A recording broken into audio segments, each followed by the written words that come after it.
사람들이 맛을 먹었을 때, 아, 이거 한국 음식, 한국 재료네. 정말 맛있다.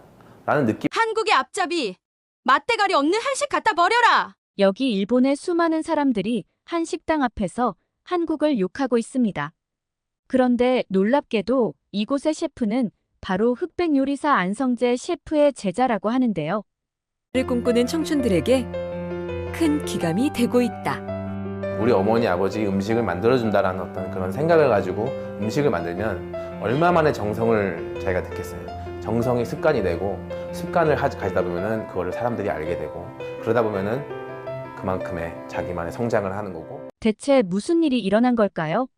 사연 바로 시작합니다. 안녕하세요. 저는 현재 일본에서 셰프로 일하고 있는 에리카라고 합니다. 저는 지금 긴자에 위치한 미슐랭 3스타 레스토랑 우마미의 수석 셰프이자 도쿄대학교에서 교수직을 맡아 강의를 진행하고 있어요. 오늘 아침 도쿄대학교 국제교류관 대강당으로 향하는 발걸음이 유난히 무거웠습니다. SNS에 올라온 기사 하나 때문이었어요. 흑백 요리사 시즌2 미슐랭 3스타 일본 레스토랑 수석 셰프 에리카 스즈키 교수에게 심사위원 제안. 한일 관계 경색 속 파격적 제안. 강단에 서서 학생들의 표정을 살펴보는데 평소와는 다른 긴장감이 감돌았어요. 특히 앞줄에 앉아있는 일본 학생 다나카의 날카로운 시선이 계속 신경 쓰이더군요. 오늘은 현대 일본과 한국의 음식 문화 교류에 대해 이야기해 보려고 해요. 특히 최근 넷플릭스의 흑백 요리사가 일으킨 파장에 대해. 말을 꺼내자마자 다나카의 손이 올라갔죠. 예상했던 일이었습니다. 교수님, 과연 한국 프로그램의 심사위원 제안을 받아들이는 것이 교수님 같은 일본 미슐랭 셰프의 입장으로 적절하다고 보시나요? 강의실이 순식간에 얼어붙었어요. 창밖에서 들리는 가을바람 소리만이 이 무거운 침묵을 깨고 있었죠. 다나카 군의 질문은 매우 날카롭네요. 하지만 그 전에 제가 궁금한 게 있어요. 흑백 요리사 시즌1은 보셨나요? 다나카가 잠시 당황한 듯 눈을 깜빡였습니다. 아, 네. 사실 전부 다 봤습니다. 안성재 셰프와 백종원 셰프의 심사평이 인상적이었어요. 하지만 그럼 방금 전 NHK 뉴스에서 우리 일본의 스시 장인들이 한국의 젊은 셰프들과 협업을 시작했다는 소식은 들으셨나요? 저는 잠시 눈을 감았다가 떴습니다. 15년 전 LA에서의 그날이 떠올랐거든요. 여러분, 오늘은 예정된 강의 내용을 잠시 미루고 제 이야기를 들려드리고 싶네요. 아마 여러분의 모든 질문에 대한 답이 될 것 같아요. 강의실 공기가 미묘하게 달라졌습니다. 다나카조차 등을 똑바로 펴고 경청하는 자세를 취했어요. 2008년 저는 미국 대학에서 식품 공부를 하면서 LA 프렌치 레스토랑에서 일하고 있었어요. 하지만 저는 매일 같이 실수를 반복했고 결국 해고 통지를 받았습니다. 학생들의 시선이 조금씩 호기심으로 바뀌는 것이 느껴졌습니다. 2008년 9월의 LA는 유난히 더웠습니다. 웨스턴가와 올림픽 블러버드가 만나는 코리아타운의 거리에는 불금을 즐기려는 사람들로 북적였어요. 저는 그날의 기억이 아직도 선명합니다. 바로 제 첫 레스토랑에서 해고 통지를 받은 날이었으니까요. 스즈키, 넌 요리에 대한 열정이 부족해. 내 요리에는 영혼이 없어. 수석 셰프의 마지막 말이 귓가에 맴돌았습니다. 주방에서는 매일 실수투성이에 한국계 미국인, 어머니와 일본인 아버지 사이에서 태어난 정체성도 늘 고민과 골칫거리였어요. 이제 더 이상 어떻게 살아야 하는 건지 혼란스러운 시기였죠. 손님, 혼자서 많이 취하셨네요. 그날 밤 술에 취해 들어간 곳이 바로 코리아타운의 작은 레스토랑. 안성재 셰프의 가게였어요. 당시 안성재 셰프는 이미 LA에서 주목받는 셰프였어요. 미슐랭 가이드가 LA에 진출하기도 전부터 뉴욕타임즈가 극찬한 숨겨진 보석이었죠. 하지만 제가 그분을 처음 만났을 땐 그저 술에 취한 동양인 여성을 걱정해준 친절한 아저씨였을 뿐이었습니다. 처음 만난 안성재 셰프의 목소리는 따뜻했습니다. 전 더 이상 요리를 할 수 없을 것 같아요. 제 요리에는 영혼이 없대요. 울면서 취중 진담을 늘어놓는데 그가 갑자기 주방으로 사라졌다가 돌아왔어요. 그의 손에는 뜨거운 국물이 담긴 뚝배기가 들려 있었습니다. 이거 드셔보세요. 우리 어머니가 제게 가르쳐 주신 해장국입니다. 첫 숟가락을 떴을 때의 그 맛을 저는 영원히 잊을 수 없어요. 얼큰하면서도 깊은 맛이 온몸을 감싸 안았죠. 그런데 더 놀라운 건 그 다음이었습니다. 이 해장국에는 영혼이 없을까요? 그의 질문에 저는 말문이 막혔어요. 수프 한 그릇에 이렇게 깊은 맛과 정성이 담길 수 있다는 걸 처음 알았거든요. 음식에는 국경이 없습니다. 하지만 정성은 있죠. 당신의 요리에 영혼이 없는 게 아니라 아직 깨우지 못한 것 뿐이에요. 그날 이후 제 인생이 바뀌었습니다. 안성재 셰프는 저를 서울하우스의 인턴으로 받아주셨어요. 주방 구석에서 김치 썰기부터 시작했죠. 처음에는 의아했어요. UCLA에서 배운 최신 조리법이나 분자 요리는 전혀 쓸 일이 없었으니까요. 김치를 썰 때마다 생각해보세요. 이 김치를 드실 분들의 얼굴을, 그들에게 어떤 맛을 전하고 싶은지를. 매일 아침 그는 절 데리고 LA 파머스 마켓으로 장을 보러 갔어요. 현지 식재료로 어떻게 한식의 맛을 내는지, 캘리포니아 배추로 어떻게 정통 김치의 맛을 만드는지 가르쳐 주셨죠. 요리는 물론 적응이자 진화예요. 하지만 본질은 지켜야 하죠. 점점 깨달았습니다. 프랑스 요리를 하면서 제가 잃어버렸던 것이 무엇인지를. 완벽한 플레이팅과 최신 기술을 쫓다가 정작 가장 중요한 마음을 잃어버렸던 거죠. 한식에 대해서 공부하면 할수록 저는 더 많은 것들을 깨닫게 되었어요. 이렇게 놀라운 문화가 동양의 작은 나라에 숨어 있을 줄 이전에는 상상도 하지 못했죠. 3개월이 지났을 때 안성재 셰프는 절 메인 주방으로 불렀어요. 오늘부터 당신이 만든 퓨전 메뉴를 스페셜로 내놓읍시다. 프랑스 요리의 기술과 한식의 정성이 만나면 어떤 맛이 될지 궁금하네요. 그렇게 탄생한 것이 김치 라따뚜이였어요. LA 타임즈가 극찬했던 그 메뉴는 지금도 제 레스토랑 우마미의 시그니처 디쉬로 남아있죠. 안성재 셰프는 늘 말씀하셨어요. 언젠가 한식이 세계를 매료시킬 날이 올 거예요. 하지만 그건 우리가 우리의 것을 지키면서도 세계와 소통할 때 가능한 일이죠. 에리카, 당신은 이제 준비가 됐어요. 이제 당신만의 이야기를 시작할 때란 말입니다. 그때는 몰랐습니다. 그 말씀이 15년 후 흑백 요리사를 통해 현실이 될 줄은요. 그리고 제가 그 역사적인 순간의 한가운데 서게 될 줄도 몰랐죠. 그렇게 시간이 흘러 평소처럼 저는 도쿄 긴자의 차가운 새벽 공기를 느끼며 출근을 하는 하루였습니다. 매일 아침 5시 시장에서 들여오는 신선한 재료의 향이 골목을 채우곤 했지만 오늘은 조금 분위기가 달랐습니다. 스즈키 셰프, 독도의 날 특별 메뉴 발표가 사실입니까? 일본 요리계의 반발에 대한 입장은 한일 관계, 경색 국면에서 이런 결정을 한 특별한 이유라도 새벽부터 몰려든 기자들의 질문 세례에 휩싸여 레스토랑으로 들어서는데 손에 든 아사히 신문 일면이 눈에 들어왔어요.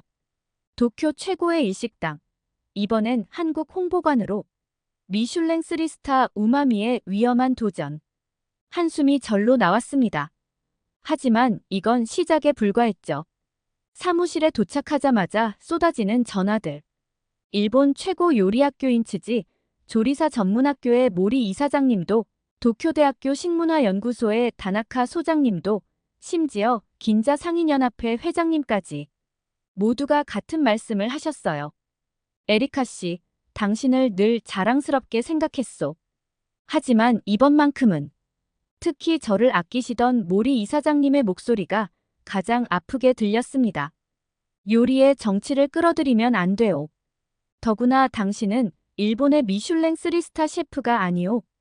이런 선택이 얼마나 많은 사람들을 실망시킬지 생각해 보셨나요? SNS는 더 뜨거웠어요.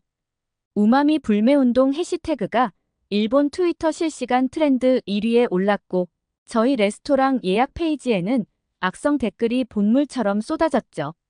에리카 셰프님, 10월 25일 저녁 예약 취소가 벌써 60%를 넘었습니다. 미슐랭 가이드 일본 편집장님께서 긴급 미팅을 요청하셨어요. 일본 전통 요리 협회에서 성명서가 잇따른 보고에 머리가 지끈거렸습니다. 그때 제 휴대폰에 한국발 메시지가 도착했어요. 안녕하세요, 스즈키 셰프님. 한국 MBC입니다. 흑백 요리사 시즌2 심사위원 제안과 함께 독도의 날 특별 메뉴 소식에 전 세계가 주목하고 있습니다. CNN, BBC도 취재를 준비 중이라고 하던데요. 화면을 넘기자 한국의 각종 뉴스 기사들이 보였습니다. 일본 미슐랭 3스타 셰프의 용기 있는 도전. K푸드, 이제는 미슐랭의 별을 넘어 한일 관계에 새로운 돌파구 될까? 마침 주방에서 소란이 들렸어요. 20명의 스태프들이 모여 열띤 토론을 벌이고 있었습니다. 우리가 왜 이런 논란에 휘말려야 하죠? 맞아요. 음식의 정치를 끌어들이면 일본인 수석 셰프 켄지의 목소리였어요. 하지만 한국인 셰프 민지가 반박했죠. 음식에 정치는 없어요. 하지만 역사는 있죠. 우리가 만드는 건 그런 게 아니라. 그때였어요. 프랑스인 수셰프 피에르가 갑자기 일어나 외쳤습니다. 잠깐만요. 여러분, 우리 레스토랑 이름이 뭔가요? 우마미. 이게 무슨 뜻이죠? 주방이 순간 조용해졌어요. 그래요. 바로 감칠맛이죠. 일본이 세계에 선사한 5번째 맛이에요. 하지만 여러분, 이 맛이 정말 일본의 전유물일까요? 한국의 장맛, 중국의 향신료, 태국의 피시소스. 모든 아시아 음식에는 이 감칠맛이 숨어 있어요. 음식의 본질은 나눔과 조화 아닐까요? 피에르의 말에 스태프들의 표정이 달라지기 시작했습니다. 셰프님, 제가 제안하고 싶은 메뉴가 있어요. 저도 한 가지 아이디어가. 그렇게 우리는 밤늦게까지 새로운 메뉴를 구상했어요. 일본의 최고급 와규와 한국의 발효 양념이 만나고 제주 흑돼지와 일본 땅콩 소스가 어우러지고 경계를 넘어선 맛의 하모니가 만들어지기 시작했습니다. 다음 날 아침, 레스토랑 문을 열기 전 모든 스태프가 모였어요. 여러분, 오늘 우리는 역사의 한 페이지를 장식할 음식을 만들어낼 거예요. 도쿄의 밤거리는 늘 화려했지만 그날 저희 주방의 분위기만큼 빛나지는 않았을 거예요. 20명의 스태프들이 각자의 자리에서 초집중하는 모습이 마치 무대 위의 오케스트라 같았죠. 독도의 날 특별 코스를 준비하는 시간, 우리는 매일 밤 12시가 넘도록 새로운 도전을 이어갔습니다. 셰프님, 와사비 농도를 이렇게 낮추고 제주산 녹차 가루를 섞어보니 신기하게도 풍미가 더욱 살아나는 것 같아요. 민지의 실험은 흥미로웠어요. 일본 전통 고명인 와사비를 한국의 제주 녹차와 결합하는 아이디어였죠.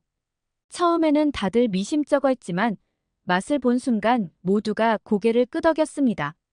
이것 봐요. 양국의 맛이 싸우는 게 아니라 서로를 살리는 거예요. 켄지가 내민 접시에는 한국의 전통 육수로 만든 차완무시가 담겨 있었어요.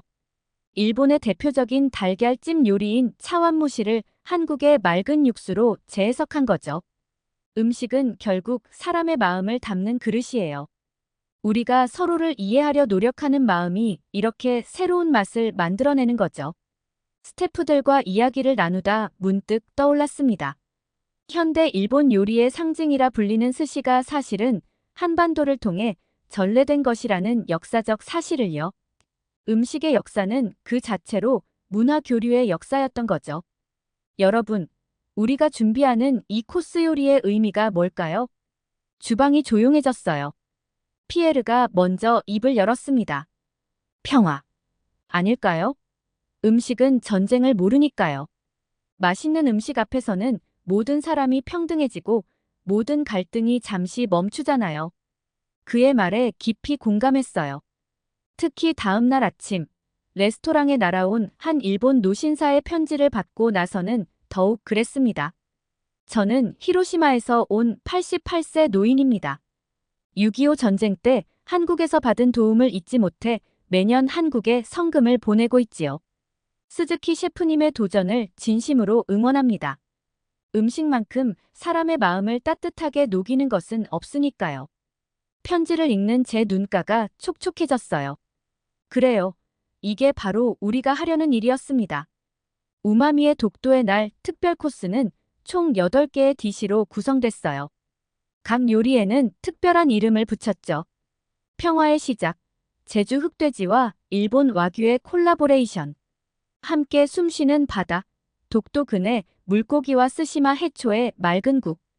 공존의 맛, 한일 발효 음식의 하모니, 미래를 담다. 양국의 디저트 문화를 재해석한 후식. 특히 마지막 디저트는 의미가 남달랐어요. 한국의 쌀떡과 일본의 모찌를 하나의 접시에 담아 그 위에 양국의 전통차를 블렌딩한 소스를 부어내는 방식이었거든요. 이게 바로 우리가 꿈꾸는 미래예요. 서로의 다름을 인정하면서도 함께 어우러질 수 있는. 준비 과정에서 우리는 놀라운 것을 발견했어요. 한국과 일본의 음식이 가진 공통점이 차이점보다 훨씬 많다는 사실을요. 발효 문화, 장문화, 생선회 문화. 우리는 생각보다 훨씬 가까운 사이였던 거죠. 2024년 10월 25일 아침, 도쿄의 하늘은 유난히 맑았습니다. 긴자거리는 평소와 다름없이 분주했지만 레스토랑 앞은 마치 전쟁을 앞둔 것처럼 긴장감이 감돌았어요. 새벽부터 전 세계 취재진들이 진을 치고 있었거든요. 스즈키 셰프, CNN입니다. 생방송 인터뷰 준비는 BBC 누즈입니다. 주방 촬영 허가를 르몽드지입니다. 잠시 그들의 목소리가 한데 뒤섞여 들려왔습니다. 레스토랑 안으로 들어서는데 민지가 급하게 달려왔어요. 셰프님, 믿기 신기한 일이 일어났어요. 어제까지 60% 넘게 취소됐던 예약이 갑자기 100% 채워졌어요. 게다가 대기 손님이 벌써 200명을 넘었다고 해요. 순간 가슴이 덜컥 내려앉았습니다. 기쁨보다는 걱정이 앞섰어요. 이 많은 관심이 독이 될지 약이 될지 아무도 장담할 수 없는 상황이었으니까요. 셰프님, 오늘 오시는 손님 중에 특이사항이 있습니다. 피에르가 내민 리스트를 보는 순간 숨이 멎는 줄 알았어요. 일본 최고의 음식 평론가 마사시 야마모토를 비롯해 미슐랭 가이드 아시아 총괄 디렉터, 심지어 일본 전통 요리협회 회장까지. 그야말로 일본 요리계의 거물들이 총출동하는 자리였죠. 다들 우리를 시험하러 오시는 거겠죠. 그때였어요. 주방에서 요란한 소리가 들렸습니다. 큰일 났습니다. 독도 근해에서 공수해온 제철 생선들이 통관에 막혔어요. 검역 절차에 문제가 있다나. 첫 번째 위기가 찾아왔습니다. 메인 디시의 핵심 재료가 막힌 거예요. 주방이 순식간에 얼어붙었죠. 진정하세요, 여러분. 우리에겐 아직 시간이 있어요. 침착하게 말했지만 사실 저도 등줄기에 식은땀이 흘렀습니다. 그때 켄지가 조심스레 다가왔어요. 셰프님, 제가 스시마 어부 친구에게 연락해봤습니다. 비슷한 품종의 생선을 구할 수 있을 것 같은데. 잠시 고민했어요. 스시마는 독도와 가장 가까운 일본 영토였죠. 그 섬의 생선으로 독도의 날 메뉴를 만든다는 게 아이러니처럼 느껴졌지만 어쩌면 이게 더 의미 있는 선택일 수도 있겠다는 생각이 들었어요. 좋아요. 당장 연락하세요.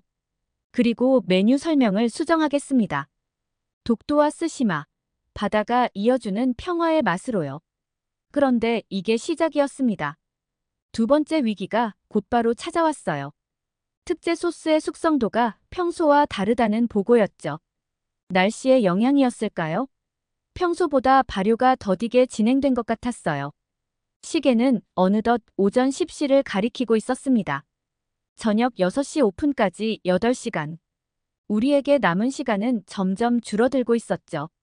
주방이 정신없이 돌아가는 와중에 세 번째 위기가 찾아왔어요. 프랑스에서 공수해온 특별한 향신료가 변질된 것 같다는 피에르의 보고였죠. 그것도 하필 우리의 시그니처 디시인 평화의 시작에 들어가는 핵심 재료였어요. 셰프님, 이러다가 정말 대형 사고가. 스태프들의 표정이 더욱 어두워졌습니다. 일본 최고의 평론가들 앞에서 실수라도 한다면 그것은 단순한 실수로 끝나지 않을 거예요.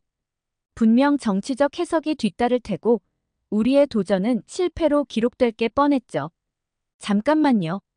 민지가 갑자기 앞으로 나섰어요. 제가 어릴 적 할머니께서 들려주신 이야기가 있어요. 한국의 전통 향신료 조합으로도 비슷한 맛을 낼 수 있을 것 같은데. 한번 시도해 볼까요? 그때 밖에서 또 다른 소동이 들렸습니다. 일본 우익단체들이 레스토랑 앞에서 시위를 시작한 거예요. 우마미 영업 정지, 반일 행위 중단하라 같은 피켓을 들고서요. 경찰이 출동했고 외부는 더욱 혼란스러워졌어요. 취재진들은 이 상황을 실시간으로 중계하기 시작했고 SNS에서는 저희 레스토랑 이름이 실시간 트렌드에 올랐죠. 셰프님, 지금이라도 메뉴를 변경하는 건. 켄지의 제안이 조심스럽게 이어졌어요. 하지만 이미 돌이킬 수 없었습니다. 아니, 돌이키고 싶지 않았어요. 여러분, 잠깐 모두 멈추세요. 격앙된 주방에 제 목소리가 울렸습니다. 우리가 왜 이 도전을 시작했는지 기억하시나요? 단순히 맛있는 음식을 만들기 위해서였나요? 아니면 화제를 모으기 위해서였나요? 주방이 조용해졌어요. 창 밖에서 들리는 시위대의 함성만이 이 정적을 깨고 있었죠. 우리는 음식으로 이야기를 하는 사람들이에요. 우리의 이야기는 평화에 관한 것이고 서로를 이해하는 것에 관한 거예요.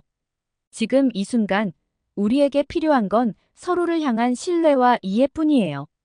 시계는 어느덧 오후 2시를 가리키고 있었습니다. 오픈까지 4시간. 마지막 카운트다운이 시작됐어요. 민지 씨, 그 전통 향신료 배합법을 시도해 보세요. 켄지 씨, 스시마 생선이 도착하면 바로 손질 들어가 주세요. 피에르, 소스 숙성도는 계속 체크해 주고요. 주방이 다시 바쁘게 돌아가기 시작했습니다. 위기의 순간, 오히려 우리는 더욱 하나가 되어가고 있었어요. 오후 4시, 드디어 스시마에서 공수한 생선이 도착했습니다. 마치 운명처럼 아침에 받지 못했던 독도산 생선과 거의 같은 크기와 품질이었어요. 켄지의 눈이 반짝였죠. 셰프님, 이건 마치 바다가 우리에게 보내는 메시지 같아요. 일본에, 아니, 동해. 아. 켄지가 말을 멈추고 당황하는 모습에 저는 오히려 미소를 지었습니다. 괜찮아요. 실수보다는 그걸 인정하고 노력하는 자세가 가장 중요한 거예요. 민지가 준비한 전통 향신료 배합도 기적 같은 성공을 거뒀어요. 프랑스산 향신료와는 분명 다른 맛이었지만 오히려 전체적인 요리의 밸런스를 더욱 높여주는 듯했죠. 이게 바로 우리가 찾던 맛이에요. 새로운 것을 찾기 위해 그렇게 먼 곳을 바라보고 있었는데 정작 답은 우리 가까이에 있었네요. 오후 5시, 오픈 1시간 전. 레스토랑 앞은 이제 완전한 전쟁터가 되어 있었어요. 우익 단체들의 시위는 계속됐고 그들을 막아서는 평화 시위대도 나타났죠. 전 세계 취재진들은 이 광경을 실시간으로 중계하고 있었고요. 그때였어요. 미슐랭 가이드 아시아 총괄 디렉터가 예정보다 일찍 도착했다는 소식이 들려왔습니다. 스즈키 셰프, 잠시 이야기 좀 나눌 수 있을까요? 그의 표정은 무거웠어요. 사무실로 자리를 옮기자 그가 조심스레 입을 열었습니다. 오늘 이 자리가 얼마나 중요한지 아시죠? 당신의 3개의 별이 걸려있을 뿐만 아니라 어쩌면 미슐랭 가이드 전체의 신뢰도가 시험대에 오를 수 있습니다. 잠시 침묵이 흘렀어요. 그러다 그가 예상치 못한 말을 덧붙였죠. 하지만 개인적으로는 당신의 도전을 응원합니다. 그의 눈빛이 달라져 있었어요. 음식은 늘 정치와 이념의 벽을 뛰어넘어왔죠. 당신이 오늘 그것을 다시 한번 증명해 주길 바랍니다. 시계는 어느덧 5시 30분을 가리키고 있었어요. 주방으로 돌아온 저는 마지막 점검을 시작했습니다. 여러분, 잠시만요. 모든 스태프가 고개를 들었어요. 오늘 우리의 요리 하나하나가 바로 평화의 메시지가 될 거예요. 저는 여러분 모두를 믿습니다. 마지막 준비를 마치고 시계를 보니 5시 55분. 이제 곧 운명의 순간이 다가올 거예요. 주방 한켠에 걸린 거울에 비친 제 모습이 눈에 들어왔습니다. 15년 전 LA에서 실패를 맛보고 좌절했던 그날이 떠올랐어요. 그때와 지금 같은 긴장감이지만 전혀 다른 의미를 담고 있었죠. 모두 준비됐나요? 이제 시작합니다. 첫 번째 손님이 입장했습니다. 미슐랭 가이드 아시아 총괄 디렉터였어요. 그의 뒤를 이어 일본의 네로라 하는 평론가들이 차례로 자리를 잡았죠. 그들의 눈빛엔 날카로운 평가의 시선이 서려 있었어요. 마치 법정에 선 피고인이 된 듯한 기분이었달까요? 첫 번째 코스 시작하겠습니다. 민지의 외침과 함께 주방이 본격적으로 가동되기 시작했어요. 평화의 시작이라 이름 붙인 첫 요리는 쓰시마 근해에서 잡은 도미와 제주 감귤을 결합한 카르파초였습니다. 일본 전통 스시의 플레이팅에 한국의 식재료를 더한 일종의 퓨전 요리였죠. 이건 정말. 평론가 한 명이 첫 입을 먹고 놀란 듯 중얼거렸어요. 그의 표정이 순간적으로 풀어졌다가 다시 굳어졌죠. 감정을 드러내지 않으려 애쓰는 모습이 역력했어요. 두 번째 코스는 함께 숨쉬는 바다였습니다. 스시마 어부들이 보내준 제철 생선으로 만든 맑은 국이었죠. 켄지가 어릴 적 할머니에게 배운 다시마 육수 비법에 한국의 매생이 특유의 감칠맛을 더했어요.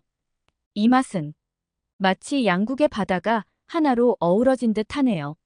미슐랭 디렉터의 눈빛이 달라지기 시작했습니다. 그의 평가 노트에는 빼곡하게 무언가가 적히고 있었어요. 세 번째 코스를 내보낼 때쯤 밖에서 들리던 시위 소리가 잦아들기 시작했습니다. 대신 레스토랑 안에는 묘한 긴장감이 감돌았어요. 모든 손님의 시선이 음식에 고정되어 있었거든요. 이게 바로 당신이 말한 평화의 맛인가요? 일본 전통 요리협회 회장님이 물으셨어요. 그분의 목소리에는 더 이상 적대감이 느껴지지 않았습니다. 네, 우리는 음식을 통해 서로를 이해할 수 있다고 믿습니다. 한국의 맛과 일본의 맛이 싸우는 게 아니라 서로를 끌어안을 때 이런 새로운 감동이 탄생하는 거죠. 주방에서는 계속해서 새로운 요리들이 나가고 있었어요. 모든 스태프들이 한 몸처럼 움직였죠. 민지의 한식 테크닉과 켄지의 일식 노하우, 피에르의 프렌치 감성이 하나로 어우러져 지금까지 어느 누구도 맛보지 못한 새로운 요리가 탄생하고 있었습니다. 바깥 상황도 변하기 시작했어요. 우리 레스토랑 앞에 모였던 시위대 일부가 오히려 우리를 응원하는 메시지를 들기 시작했다는 소식이 들려왔죠. 그때였어요. 다섯 번째 코스를 준비하던 중 주방 한켠에서 작은 소동이 일어났습니다. 민지가 갑자기 주방 한켠에서 울음을 터뜨린 거예요. 그녀의 휴대폰 화면에는 실시간 뉴스 알림이 떠 있었습니다. 서울과 도쿄, 동시에 평화의 식탁 진행. 양국 청년 셰프들 음식에는 국경이 없다 선언. 민지의 눈물은 기쁨의 눈물이었어요. 우리의 도전이 시작되자마자 서울의 유명 일식당과 도쿄의 한식당들이 자발적으로 평화의 식탁 프로젝트를 시작했다는 소식이었죠. 흑백 요리사 시즌1에 출연했던 셰프들도 대거 동참했다고 해요. 셰프님, 보세요. 우리가 해낸 거예요. 그때 메인홀에서 기다리던 손님들 사이에서도 작은 술렁임이 일어났습니다. 누군가가 스마트폰으로 실시간 방송을 보고 있었나 봐요. 흑백 요리사 시즌2 제작진이 우리 레스토랑의 도전을 시즌2의 첫 에피소드로 담아내기로 했다는 발표였습니다. 음식은 늘 정치보다 앞서왔습니다. 미슐랭 디렉터가 자리에서 일어났어요. 그의 눈가가 촉촉했습니다. 독도라는 이름을 둘러싼 갈등이 있지만 그 바다가 키워낸 생명들은 서로를 알아보고 있었네요. 오늘 이 자리에서 우리는 그것을 목격했습니다. 마지막 코스가 나갈 시간. 미래를 담다라는 이름의 디저트였어요. 일본 전통 마차와 한국의 쌀을 활용한 무스 위에 양국의 제철 과일로 만든 소스를 부어내는 퍼포먼스 디저트였죠. 이 디저트에는 특별한 비밀이 하나 있습니다. 제가 직접 홀로 나가 설명을 시작했어요. 소스를 부으면 처음에는 두 개의 색으로 분리되어 보이지만 시간이 지날수록 자연스럽게 하나의 색으로 어우러집니다. 마치 우리의 미래처럼요. 그 순간이었어요. 일본 전통 요리협회 회장님이 젓가락을 내려놓으셨습니다. 그리고는 천천히 일어나 작은 목소리로 말씀하셨어요. 오늘 이전에는 음식에도 국경이 있다고 생각했습니다. 하지만 이제 알겠네요. 우리가 그동안 얼마나 소모적인 논쟁을 해왔는지를. 홀 안이 조용해졌다가 이내 우렁찬 박수 소리가 터져 나왔습니다. CNN, BBC의 카메라들이 이 순간을 전 세계로 생중계하고 있었어요. 밤이 깊어갈 무렵 마지막 손님이 떠나고 주방에 모인 스태프들의 얼굴에는 지친 기색과 함께 뿌듯한 미소가 가득했습니다. 여러분, 이 이야기를 들려드리는 지금도 제 가슴이 뭉클해지네요. 그날의 감동이 아직도 생생하거든요. 사실 저는 오랫동안 제 정체성에 대해 고민이 많았어요. 한국계 미국인 어머니와 일본인 아버지 사이에서 태어난 제가 과연 무엇을 위해 요리를 하고 있는지, 특히 한일 관계가 악화될 때마다 마음이 무거웠죠. 양국에서 들려오는 날 선 발언들은 마치 예리한 칼날처럼 제 마음을 긁어내곤 했으니까요. 하지만 이제는 알 것 같아요. 제가 이 자리에 있는 이유를. 그날 이후로 놀라운 변화들이 일어나고 있답니다. 우리 레스토랑을 찾는 손님들의 국적이 더욱 다양해졌고 특히 젊은 한국 관광객들이 많이 늘었어요. 그들은 저희 레스토랑의 도전을 응원하러 왔다고 말씀하시죠. 더 감동적인 건 일본의 전통 있는 요리 학교들에서 한식 과정을 개설하기 시작했다는 소식이에요. 반대로 한국의 유명 요리 학교에서도 일식 과정을 확대하고 있다고 하더라고요. 음식을 통해 서로를 이해하려는 움직임이 자연스럽게 일어나고 있는 거죠. 여러분, 혹시 아시나요? 김치와 미소시루가 만나면 어떤 맛이 날지, 와사비와 고추장이 만나면 어떤 시너지가 생길지.